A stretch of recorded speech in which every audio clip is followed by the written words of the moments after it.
Hey there, listener. If you don't already know, the chapter on Treebeard was split into 2 episodes because I didn't want to go through the emotional turmoil of trying to figure out what to cut and what to keep. So I split it into 2 episodes. Have you listened to the first part? No? Okay, I'll pause right here and wait for you. You're done? Okay, cool. Now, on to part 2. Hello, and welcome to episode 23, all about Treebeard. Chapter 4, Book 3 of The Two Towers, being the 23rd part of That's What I'm Talking About.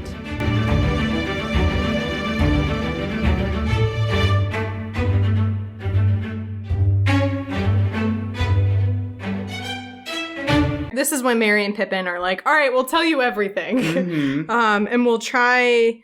They're basically like, we'll try not to be too hasty, but like, there's a lot to cover here, so we might have to be a little hasty. We have a short amount of time. And then, this is when, once again, Treebeard says, I'm not altogether on anybody's side, because nobody is altogether on my side, if you understand me. Nobody cares for the woods as I care for them, not even elves nowadays. And also, this is once again another... I am the Lorax, I speak for the trees. Nobody cares for the woods as I care for them. But yeah, just kind of like, once again, I was like, I'm a little concerned here. I hope he's on. I really hope that they become on his side because Merry and Pippin proceed to tell him everything. So if they ended up being like, oh, cool, thanks for the info. We're going to go tell Saruman everything now. Like, that could have been bad. Oh, also, speaking of Saruman, Treebeard talks about how the orcs have been... part of the issue of ruining the forest and the trees and everything because Saruman has created a new breed of orcs or has given orcs kind of a power so that they are able to go out into the sunlight. Yeah, he's like crossbreeding them with, I can't remember if he says goblins or men or something like that, because there's a whole bunch of these, like, I think they're called... the wildlings? They're these more, how do I say this without making it sound super colonialist? I'm just gonna just say it. If it's bad, I'll bleep it out. Like, men that live around Isengard. Like, they just live out on these, like, outskirts of society. Plebes. Yeah, essentially. Yeah. The plebeians. They live on, like, the outskirts of society, and Saruman is, like, warped them to his side. And I'm pretty sure he starts ones using... that, like, don't matter or whatever. Yeah, and he starts using them to breed in Well, that's orcs. terrifying. Yeah, to make the Uruk-hai that can run through sunlight without any sort of hindrance. That's even worse than I was imagining. I thought he just, like, was like, here's some pixie dust I sprinkled on you, now you can walk in the sunlight. Oh, yike. That's a big yike. Super yike. Moodsuits are always troubled with the future. I do not like worrying about the future. I also don't like worrying about the future. What a mood. And then so they ask him, Merry and Pippin ask him a little bit about Saruman since they are kind of talking about him. Because Merry and Pippin don't really know anything. The most that they've heard of Saruman was through Sam when he like snuck into the Council of Elrond. And Gandalf told them about Saruman's betrayal. Yeah. And Treebeard kind of talks about like, yeah, Saruman used to be a great wizard. He was our buddy and he would help us a lot and he would visit and he would come over here and talk. He says he was chosen to be the head of the White Council, they say, but that did not turn out too well. I wonder now if even then Saruman was not turning to evil ways. And then later on, he says, or further down, he says, he is plotting to become a power. He has a mind of metal and wheels, and he does not care for growing things, except as far as they serve him for the moment. And then he says a very scary phrase, which I don't know. It says, and now it is clear that he is a black traitor. So that's just kind of like, ooh. I mean, I know, like, the context of the situation where, like, the white team is the good team and the black team is the bad team. Because it's, like... high fantasy racism. Lightness and dark. A very common trope in a lot of fantasy. Just that light is good, dark bad. Anywho. What was I saying? Yeah, so basically Treebeard says that, Saruman used to come here and we would chat a lot and I would tell him a lot of stuff. And basically he got played. Because Saruman later used everything that Treebeard told him for his own. And that's what he's talking about here. He is plotting to become a power. He does not care for growing things, except as far as they serve him for the moment. He has a mind of metal and wheels. I know, yeah. So, so poor Treebeard, he was betrayed. Yeah, and that's when he says he is taken up with the foul folk, with the orcs. Worse than that, he has been doing something to them, something dangerous, for these Isengarders are more like wicked men. It is a mark of evil things that have come in the great darkness, that they cannot abide the sun. But Saruman's orcs can endure it, even if they hate it. I wonder what he has done. Are they men he has ruined, or has he blended the races of orcs and men? That would be a black evil. Yeah. Gross. And it's at this point that I'm like, okay, even if Treebeard and the Ents aren't going to take sides, at least he doesn't like some of their enemies. You know, like, at least he's not like, oh yeah, Saruman's a great dude. Because that would be more concerning. But when I was like, is he going to pick a side, or is he just going to stand here and do nothing the whole time? Like, Tom Bombadil. Yeah. There's a lot of fan theories about Tom Bombadil when he's like, no, I can't go. And having nobody really heard of Tom Bombadil. Some people think he can't leave. Some people think he's imprisoned where he is. He's like tethered. Yeah. Oh, yikes. Because since there's no explanation, some people are like, I don't think Tom Bombadil can leave. See, I think that's giving more credit to him. Yeah. I think he literally just does not care. He's like, yeah. For listeners at home, Neal stuck up 2 middle fingers. That's Tom Bombadil. So imagine that, Tom Bombadil standing in the middle of the forest. With shades on. Sunglasses on, just... Just like, I'm gonna stay here. Goldenberry, my wife. Yeah. And all my fun tree children.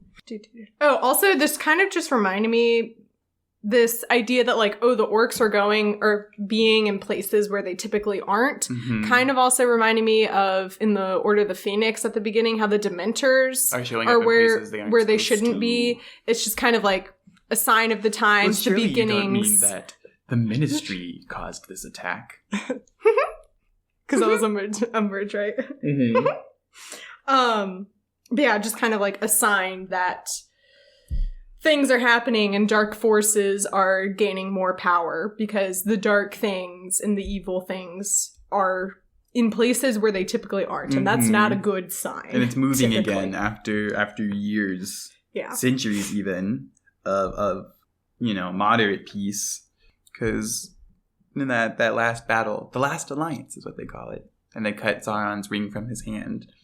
Oh, right. Yeah. And I thought for a second you were going into how the series ends. No. And I was like, that's a huge spoiler, right? And I was like, oh wait, no, this already happened. Yeah, it's good. Like a couple thousand years before any of this, and Sauron was destroyed in the same way that Voldemort was destroyed. Yeah. And then disappeared to the east for a while. Actually, he disappeared to the Mirkwood, which is why it became called the Mirkwood, because his presence made it dark and icky.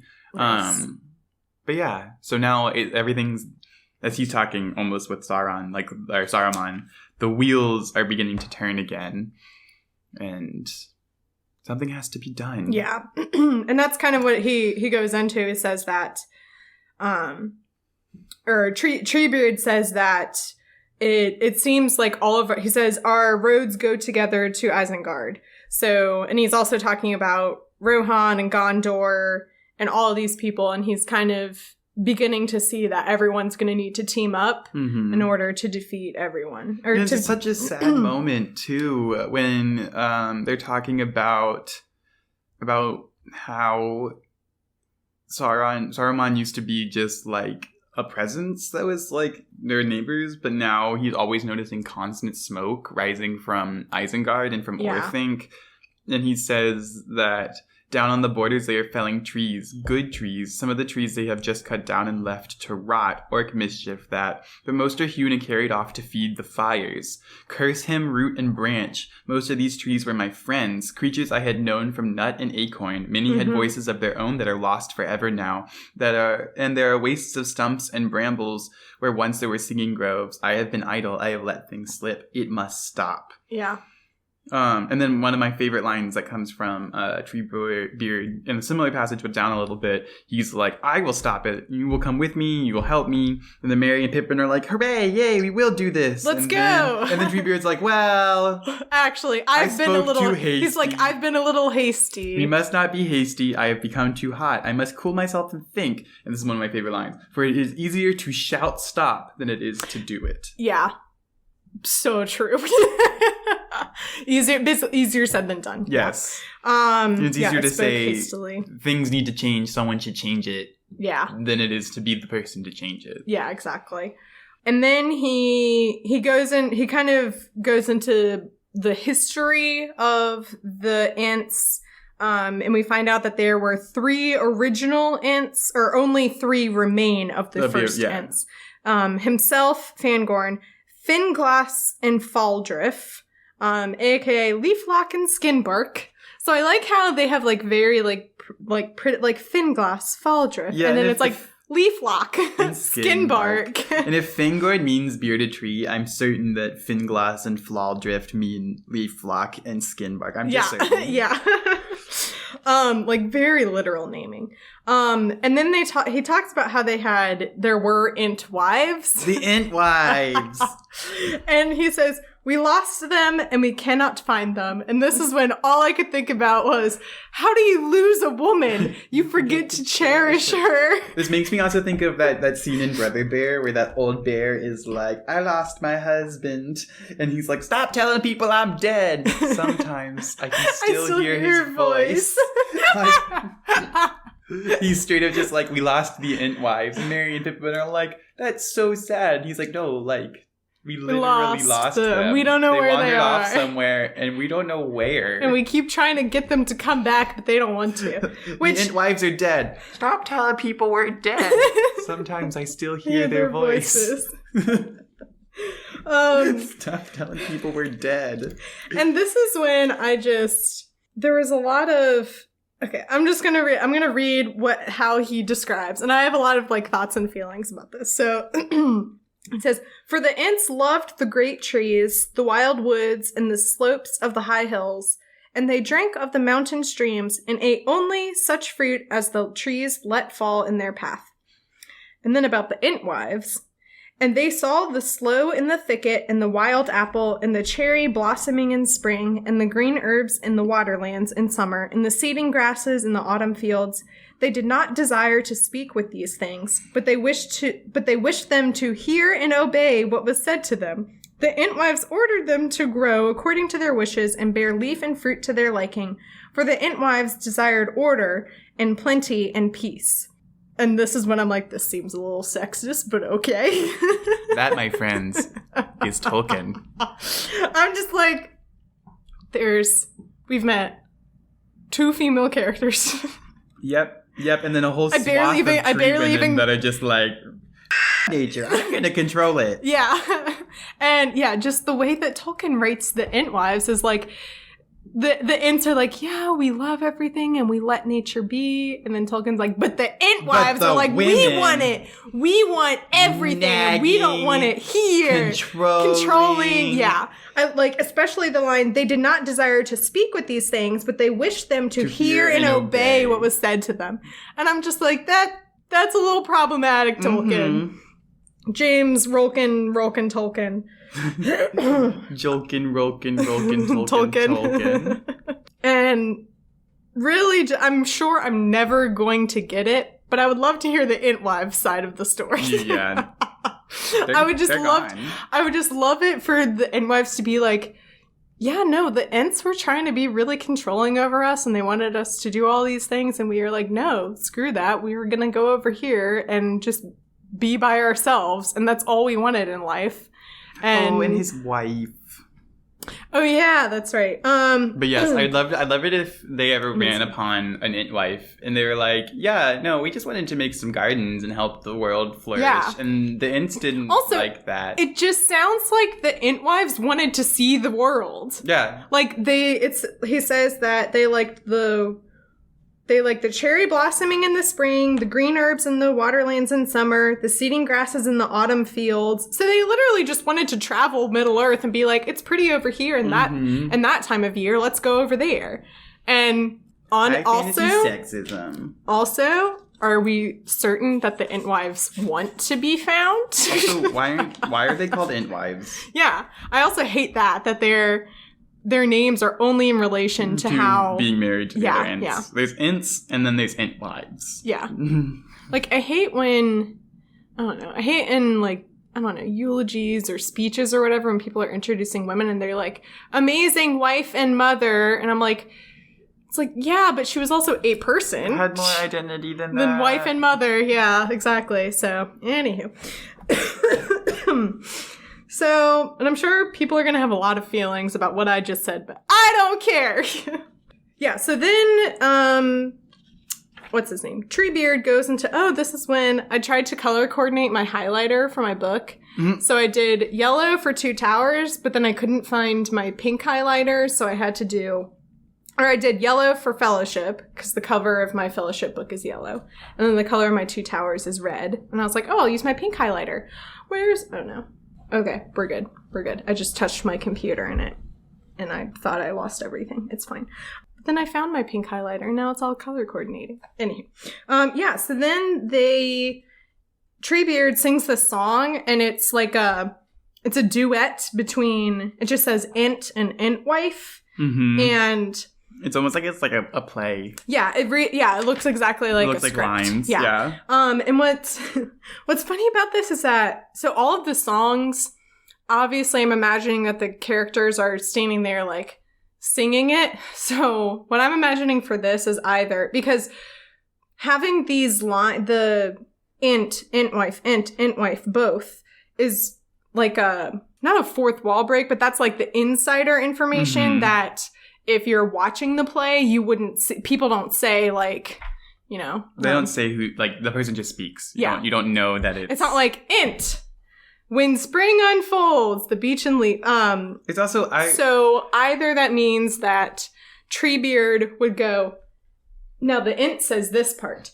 When spring unfolds, and now the Ent-wife says, when spring is come to Garth, or he did it in an Ent-wife voice. Yeah. Where he would be like, come back to me, and say my land is fair. When spring is come to Garth and Field. So, either way. I love, like, he was a great poet in a lot of ways. He has such a great internal rhythm to these things. When spring unfolds the beech and leaf, and sap is in the bough. When light is on the wildwood stream, and wind is on the brow. When stride is long, and breath is deep, and keen the mountain air. Come back to me, and say my land is fair. Like, it's very rhythmic. Yeah.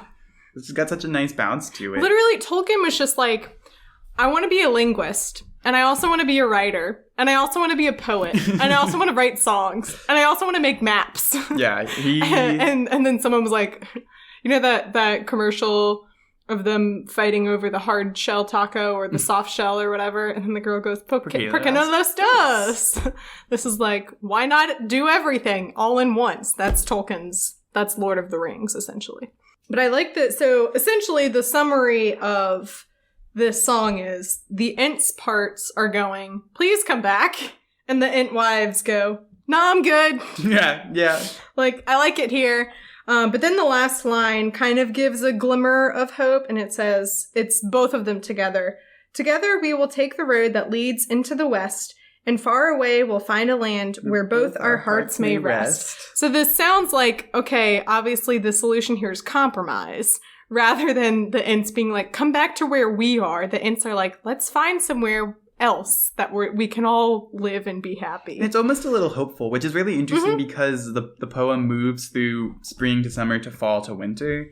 And then the Ent-wife, her last line, which says, when winter comes and singing ends, when darkness falls at last, when broken is the barren bough and light and labor past, I'll look for thee and wait for thee until we meet again. Together we will take the road beneath the bitter rain, which it rhymes, but it doesn't rhyme. And then together we'll take the road that leads into the west, and far away we'll find a land where both our hearts may rest. If you say it, if you're British, like you're British. Yeah, if you say again. I'll look for thee and wait for thee until we meet again. Together we will take the road beneath the bitter rain. Yeah. There we go. It rhymes. It doesn't, but it does. It rhymes if you're Tolkien writing it and you don't care. So I just like this cyclical pattern because he says they repeat it a lot and they sing it a lot. So once you get to the end with the winter, it starts over again, back to spring. But I like that even in the parts where in winter, when the Ent-wife is like, well, the world is more or less dying. I'll come back to you. I'll still find you. Yeah. We'll still be together, even if the world is barren and cold and snow covered. And when we're together again, spring will unfold. So it's just an interesting, because especially when he says, know it by heart, and they hum it and sing it now and again. So they always start it back over. Yeah. It's just cute and almost hopeful in a way that the Ents and the Ent-wives will be together again at one point. Yeah. And so with that, they go to bed and they sleep. And when they wake up, Treebeard says that we are going to go to Ent-moot. Ent-moot! Which just kind of made me laugh because it's like, once again, there's a lot of great names and things that you can call things in here, and Ent-moot is not one of those words. That it's like, there was one chapter I was making fun of, Legolas is talking about, like, he took in a breath and he loved that green smell. And I'm like, come on, Tolkien, like, you're a great writer. Can you come up with something better? And once again, this is when Pippin and Merry are really trusting of whatever people give them to eat. Because they get some kind, it's a liquid. I guess it's basically like a smoothie. Yeah. But it says it was earthier and richer, and they drank it. So they drank it and it filled them up, and they decided to eat bits of their lame bus that they have left over. And it says more because they felt that eating was a necessary part of breakfast than because they felt hungry. So I don't know, that just made me gotta eat. Very Hobbit-y. And Pippin asks, where is Ent-moot? And Ent-moot is not a place. It is the Council of Ents, basically. We shall meet in a place where we have always met. Durndingle. Yeah, Durndingle, men call it. Not every fantasy name can be a great one. Exactly. Yeah, that's exactly it. And so then once again, once again, Treebeard scoops them up like babies, and they walk to Durndingle. And it says Pippin tried to keep count of the Ent strides, but failed, getting lost at about 3,000. Yeah. Oops. Yeah. Well, he also says, like, when they're sleeping, he had a few hundred Ent strides just before they woke up, because I guess he likes to wander around. Also, do you mind if we time out for a second so I can run to the bathroom? Yes.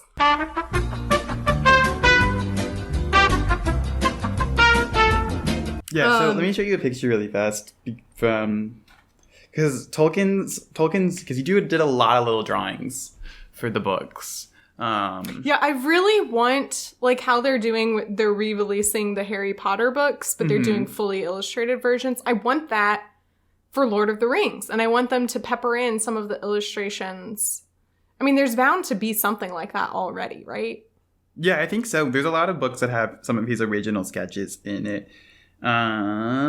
Tolkien sketch, show me it. His idea of Treebeard was cute.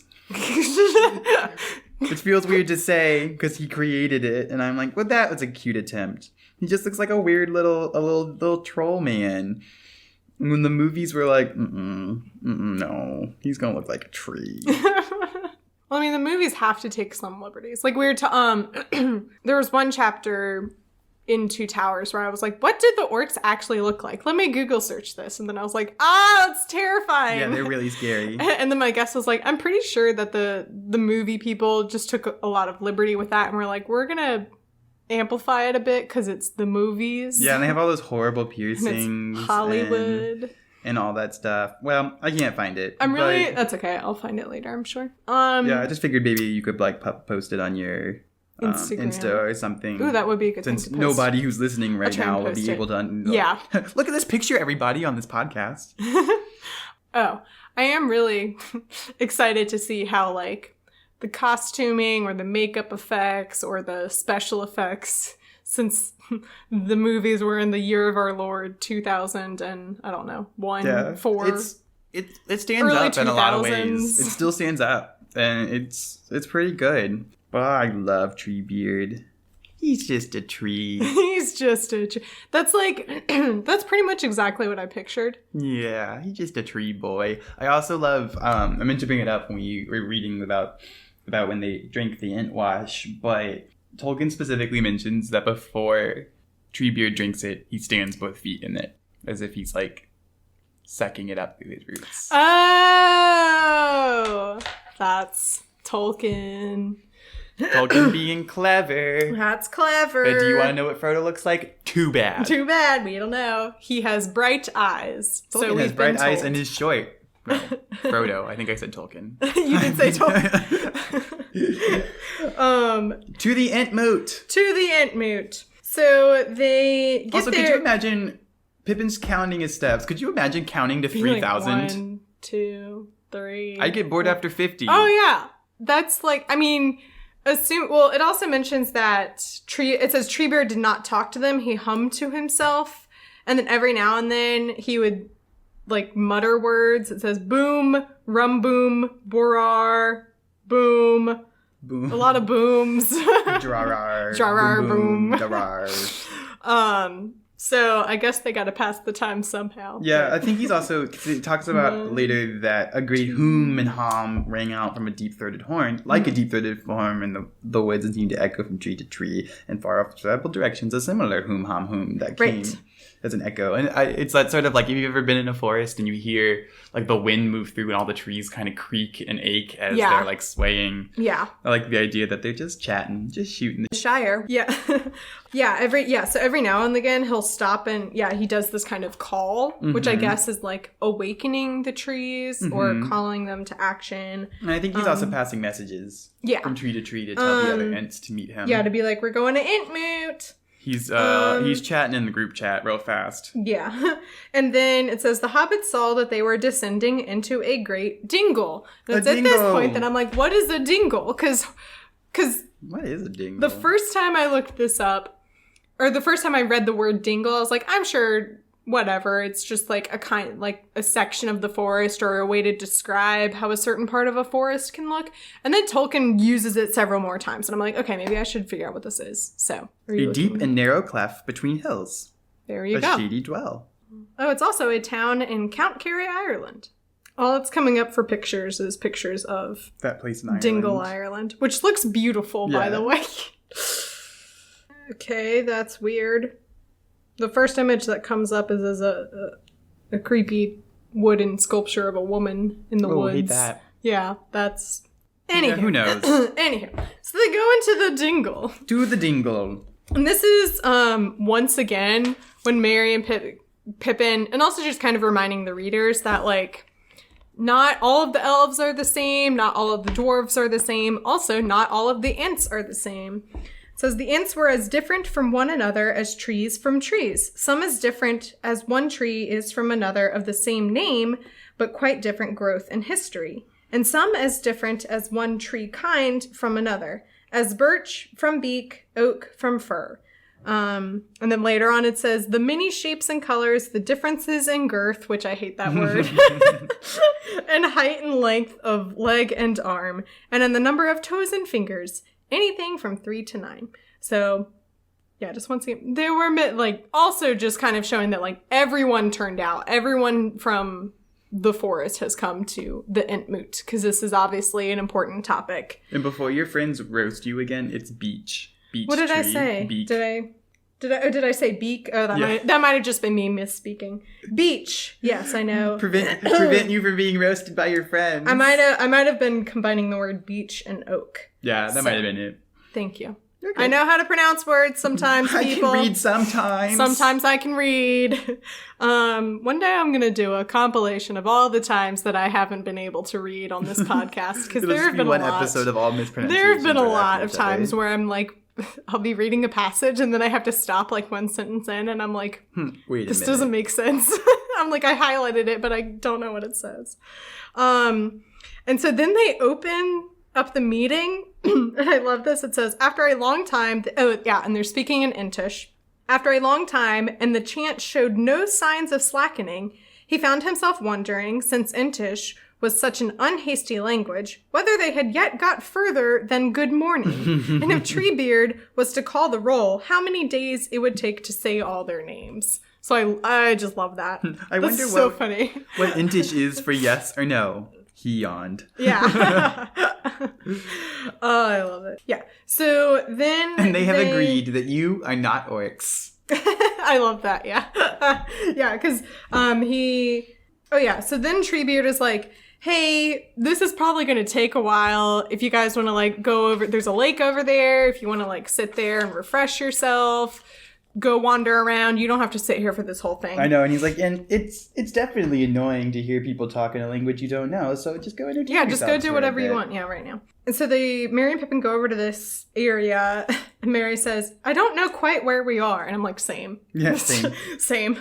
And then says exactly what I've been thinking this whole time. He says, but I have an odd feeling about these Ents. Somehow, I don't think they are quite as safe and well funny as they seem. And then he also says, they seem slow, queer, and patient, almost sad. And yet I believe they could be roused. So... And if that happened, I would rather not be on the other side. Yeah. And then Pippin says, there might be all the difference between a cat... This is what I was talking about, how I can't read. There might be all the difference between an old cow sitting and thoughtfully chewing and a bull charging. And the change might come suddenly. And I'm like, yeah, you don't want to be on the other side of a charging bull. What was I going to say? But yeah, I have an odd feeling about these Ents. Somehow I don't think they're quite as safe and well funny as they seem. So yeah, literally, I'm just like, you're right. Like these are fun creatures, but I have no idea what side they're going to go on. The Ent moot. Because the way that Treebeard has been talking about the Ents sounds very much like, oh, they're not going to be they're not easily roused, and they're not so hasty. They're very slow moving, and they might decide that this isn't worth our time and energy. Yeah. I also like, because he says there might be the difference between a cow chewing and sitting versus a bull that suddenly charges. And I wonder if Treebeard will rouse them. I am sure he means to try, but they don't like being roused. Yeah. Treebeard got roused himself last night and then bottled it up again.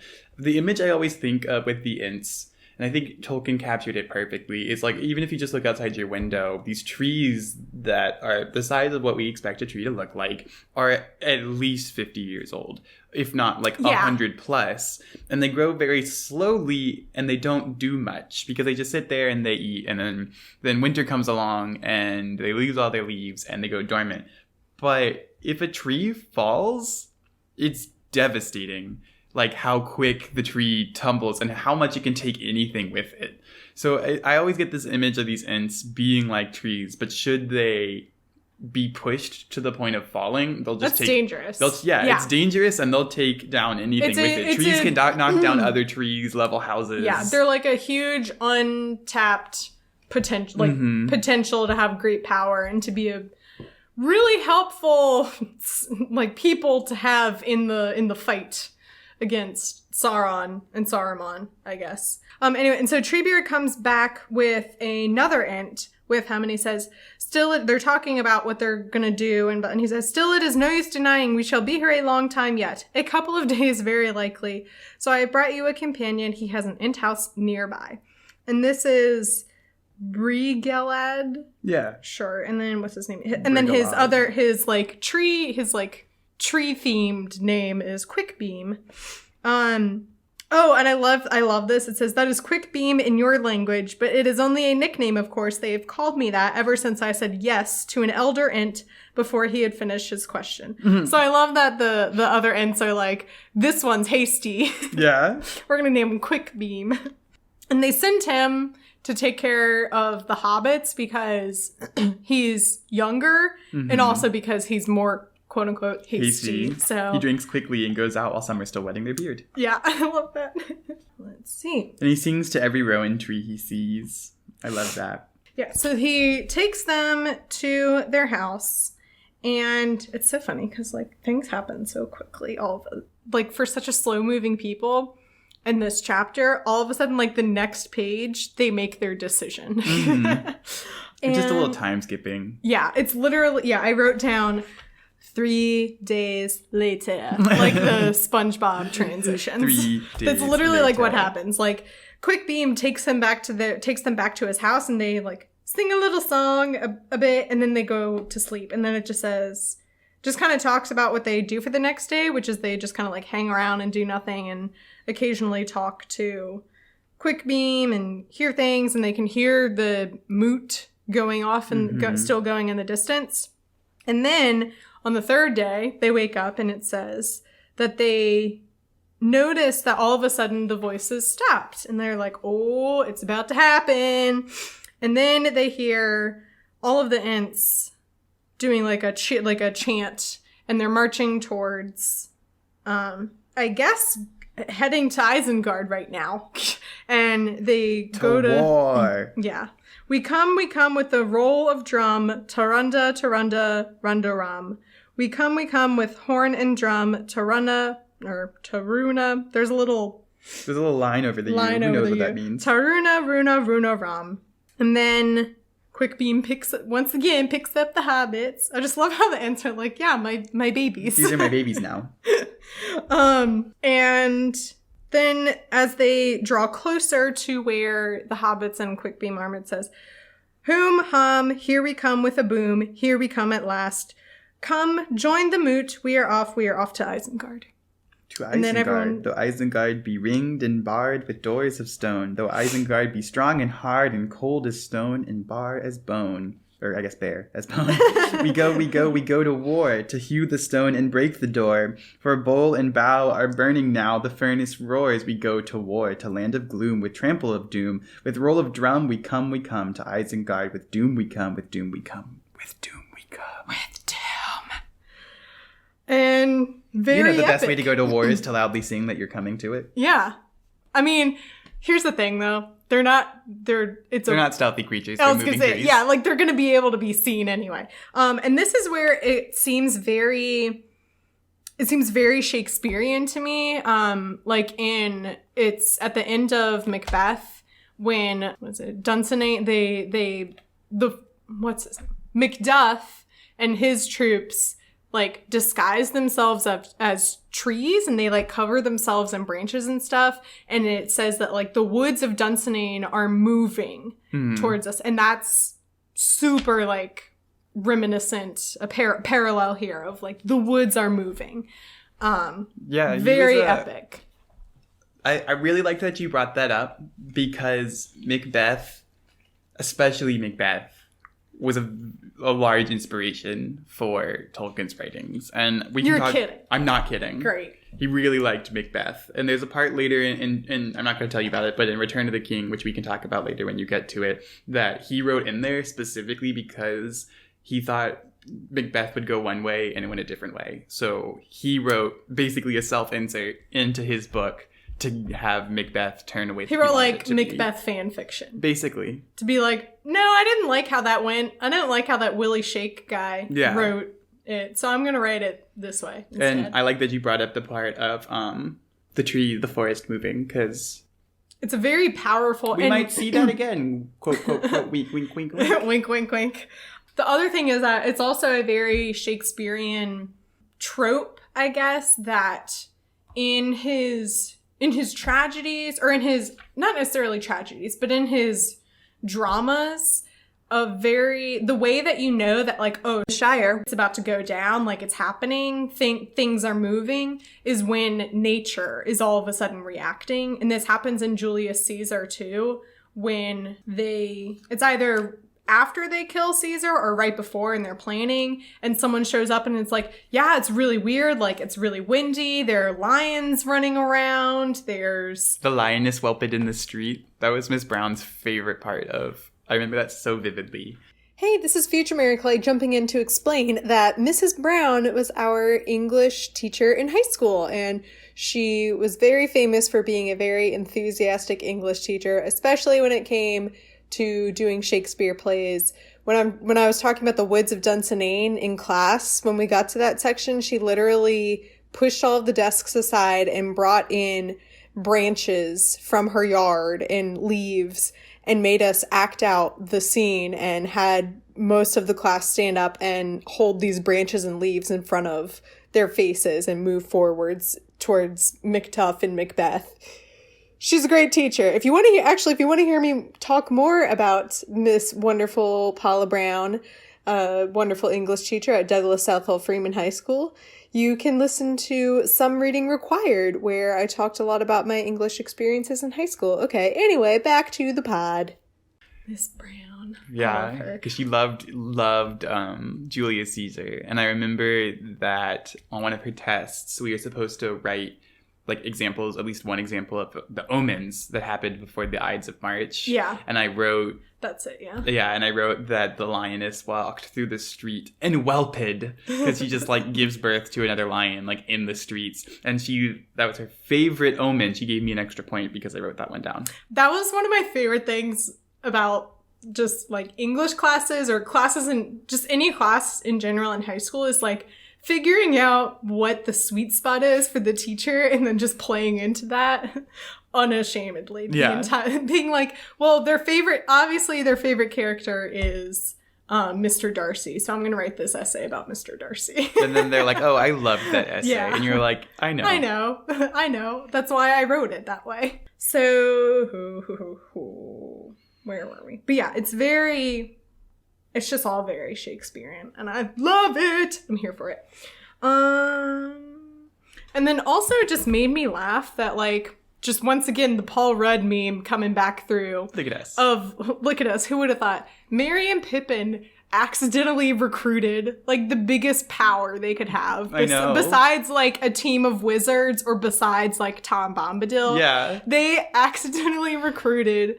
An army of Ents to go take an on army, Saruman. like a freaking forest, thousands-year-old trees, like just Merry and Pippin. God, just and it's like dicking around and suddenly they have an army of trees. I don't know what else to say. Like, who would have thought? Not me. So anyway, and so yeah, so it says. Though they had expected something to happen eventually, they were amazed at the change that had come over the Ents. It seemed now as sudden as the bursting of a flood that had long been held back by a dike. And then later down, so they're kind of asking, like, how are you going to do this? How are you going to get there? And we really learn how powerful they are. It says, We are stronger than trolls. We are made of the bones of the earth. We can split stone like the roots of trees. Only quicker, far quicker, if our minds are roused. If we are not hewn down or destroyed by fire or blast of sorcery, we could split Isengard into splinters and crack its walls into rubble. And then, very ominously, Treebeard also says, likely enough that we are going to our doom, the last march of the Ents. But if we stayed at home and did nothing, doom would find us anyway, sooner or later. And, yeah, just very... It's basically, yeah, that's like how the chapter ends. They're marching off to war. And it basically just ends with Merry and Pippin, like, looking at each other stunned, like, can you believe this is happening? We did this. We got the Forest of Fangorn on our side, and now we're going to Isengard. Yeah, and it says Pippin looked behind the number of Ents had grown, or what was happening. Where the dim bare slopes that they had crossed should lie, he thought he saw groves of trees, but they were moving. Could it be that the trees of Fangorn were awake, and the forest was rising and marching over the hills to war? He rubbed his eyes, wondering if sleep and shadow had deceived him, but the great grey shapes moved steadily onward. There was a noise like wind in many branches. The Ents were drawing near the crest of the ridge now, and all song had ceased. Night fell, and there was silence, nothing to be heard save a faint quiver of the earth beneath the feet of the Ents, and a rustle, the shade of a whisper as of many drifting leaves. At last they stood upon the summit, looked down into the dark pit, the great cleft that at the end of the mountains, Nan Curinir, the valley of Saruman. Night lies over Isengard, said Treebeard. So good. An end chapter. The next chapter...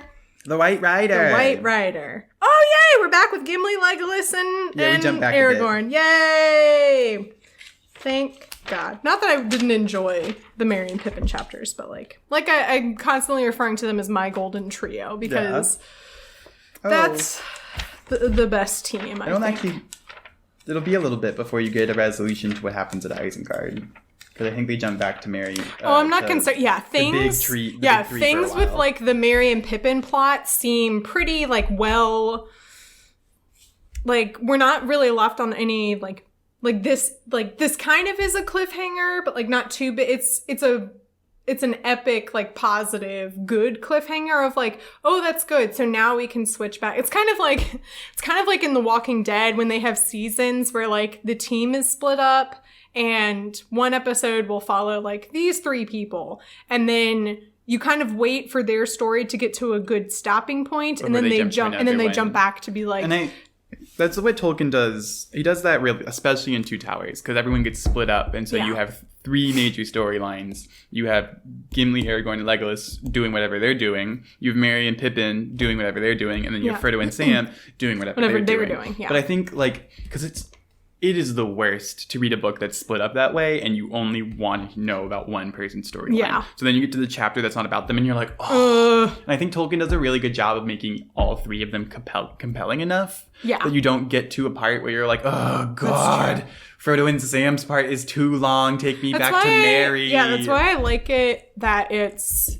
like third person rather than, because what I really hate is when it's like first person and it switches between like the 2 characters. I have not read any of the Twilight books. That's fair. So it flips back and forth. Listeners, before anyone tweets at me, I will not be doing a podcast about the Twilight books. Yeah, Breaking Dawn is like 800 pages and 400 of them are from Jacob's point of view, and you're like, I don't care. Okay, I don't care. Bella's a vampire. I've waited for this for 3 books now. That's a good jump back. Like good amount of why, like there are a lot of books I'll like mark on like my like Goodreads profile is like want to read or whatever, and then I'll like go and be like, oh, I want a new book, let me see what I have on my list, and I'll be like, why did I mark this is a 2-person POV, this sounds awful, next. But anywho, so we are at the end of the Treebeard chapter. Treebeard. I would say it lived up to expectations for me. I enjoyed it immensely. He's a wonderful character. And I think it ended a lot more helpfully than the Tom Bombadil chapters, where Tom Bombadil is just like, all right, go off into the sunset. They're like, we have to do this thing, Tom Bombadil. He's like, ooh, sucks. Have fun. And they're like, are you going to help? He's like, no. You can sleep here. Yeah. Is that good enough? Yeah. And then this is like the opposite, where they're like, yeah, we'll fight with you. Sounds great. We need some help. And he's like, absolutely, I'll kill this wizard. We'll kill this evil man. So. Yeah, and I like that line. I think it was right at the end, but he feels so betrayed by Saruman, especially when he has that line that wizards should know better, wizards do know better. And we see that with Gandalf too. That Gandalf is the example. Gandalf does know better. Yeah. So yeah, it's a good chapter, and I really enjoy Treebeard, and I enjoy everything he has to say. He was great. He's a good boy. I can't wait to see them again. So yeah. The Sundering of Isengard. Is there anything you would like to share with our audience? Where can people find you on the internet if they don't already know? Or if you want people to find you on the internet. Find me on the Instagrams. That's really the only one that I use. Neal _ Neal, not Neil, Neal _ God. Humble. Humble brag. And before as like the word, not before. I'll link it. Don't worry. You can link it. But that's it. I don't really post much, but I add a lot to my stories. Also, I think I'm going to start doing this with my guests. Is there something you would recommend to our listeners? A book, a movie, a show, or something that kind of reminds you of Lord of the Rings, or something that if people are liking Lord of the Rings, what else should they be watching, reading, listening to? That's a good question. Wow, I was not prepared for this at all. It's a YA novel series, but I like devoured them in middle school, and I kind of want to read them again because they're so good. If any of y'all have ever heard of the Fablehaven series, let me find who the author I like how you said, is. have any of y'all ever heard of the Fablehaven series? And I'm like, there's no one else here to respond to that question. No, I'm sure. Answer me, podcast listeners. I promise you that by Brandon Mull, Fablehaven. Cool. It's just like a real short synopsis. It's about these two, the brother and sister, who are like right at the beginning of high school or late middle school. And in the first book, they are sent to their sort of estranged grandparents' house for the summer because there's just like, I don't know, their parents can't watch them and their other grandparents are unavailable. So that's like their only option, and they've never really met these people. So they're sent to their ranch out in the middle of nowhere in this like thick wooded forest. And when they get there, things are not what they seem. And it's a wildlife reservation for magical creatures. Oh, that sounds... And I think it's a 5-book series. Sounds dope. It's really good, and I highly recommend it. And I think I'm going to read them again. Cool. But if you like that sort of fantasy thing, especially a greater focus on fantasy creatures, yeah, I'd highly recommend it. Cool. And it's an easy read because it's young adult. Yeah, so, well, and also people like to rag on young adult because it's honestly like why they misnamed what the YA genre actually is, because really it's just like it's like teen books. Mm-hmm. It's for teenagers because I am a young adult, and if I pick up a YA book, there's a very small chance that it's going to be about a 24-year-old. Yes, yeah. Most likely it's about a 16-year-old. And also that's how I've started to be like, I might be getting older because I'll be reading a YA book and I'll be like, They're oh my so God, whiny. I'm like, they're so annoying. Like, just get over yourself and talk to your friend about this boy that you both like. I know. And then there won't be a problem anymore. When you get to the point where you're reading something and the main plot, or watching something and the main plot device is poor communication, that's when you realize you're not the target audience. Yeah, exactly. So that's what I'm talking about, is a proud member of the Bacon and Eggs Network. You can learn more about that by going to baconandeggs.media. The cover art is by Vaishon Brandon. Support him on Instagram at graphite.vmb. You can find the podcast on Twitter and Instagram and Facebook. Twitter and Instagram is at TolkienAboutPod, and I will link the Facebook group in the description. You can find me on Twitter and Instagram at MCWatt416 on Twitter and Instagram at MCTurndownForWatt. And I believe that's it. Yeah. So. And happy holidays to anybody who's celebrating whatever they're celebrating. Yes, we are recording this after Thanksgiving. Tomorrow is December, which I believe is the proper start of the Christmas season, but whatever. I know a lot of people disagree with me, and I'm like, look, I don't have the energy to do that for 2 months. Fair. I barely have the energy to do it for 1 month, so... Anywho, and that's what I'm talking about.